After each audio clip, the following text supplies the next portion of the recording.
List பாடி. So இந்த list பாடி வந்து காமனா ஒரு லிஸ்ட் ப்ரொவைட் பண்ற மாரி இருக்கும். இது வந்து நம்ம நெறைய வீடியோஸ்க்கு முன்னாடியே பார்த்துட்டோம். பட் இது ஒரு விட்ஜெட்டா கன்சிடர் பண்ணி நம்ம லிஸ்ட் பாடி எப்படி கிரியேட் பண்ணலாம்னு சொல்லிட்டு பார்க்கலாம். ஸோ ஃபர்ஸ்ட் என்னோட ஆப் பார்ல வந்து மை ஆப் வந்து கிரியேட் பண்ணியிருக்கேன். நெக்ஸ்ட் வந்து பாடியில வந்து லிஸ்டட் வியூ வந்து நான் கிரியேட் பண்ணியிருக்கேன்.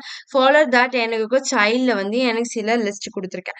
ஸோ வந்து அது என்ன ஃப்ளோவா டெக்ஸ்ட் 1 விட்ஜெட் 1, டெக்ஸ்ட் 2ல விட்ஜெட் 2, டெக்ஸ்ட் 3ல விட்ஜெட் 3 அப்படின்னு சொல்லிட்டு ஃப்ளோ ஆகணும்னு சொல்லிட்டு சொல்றேன். ஸோ இப்போ உங்க ப்ரோகிராம் ரன் பண்ணி பார்த்தீங்கன்னா, you can get a common output widget வந்து கிடைக்கும்.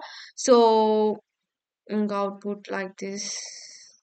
ஸோ காமனா உங்களுக்கு இது போல 3 விட்ஜெட் ஐ மீன் 3 டெக்ஸ்ட் வந்து ஃப்ளோ ஆன மாரி கிடைக்கும். இன்கேஸ் உங்களுக்கு ஒரு விட்ஜெட் பத்தி கிளியரா தெரியல அப்படின்னு நினைச்சீங்கன்னா, கர்சர் அது மேல வச்சீங்கன்னா, you can get a certain functions அது எப்படி வந்து ப்ரொவைட் ஆகணும்னு சொல்லிட்டு இருக்கும்.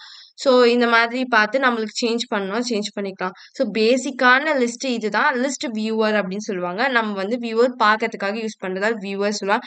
சம்டைம் வந்து லிஸ்ட் வியூவர் போடலினாலும் ப்ரோக்ராம் வந்து ரன் ஆகாது. பட் இதை யூஸ் பண்ணியே ஆகணும்.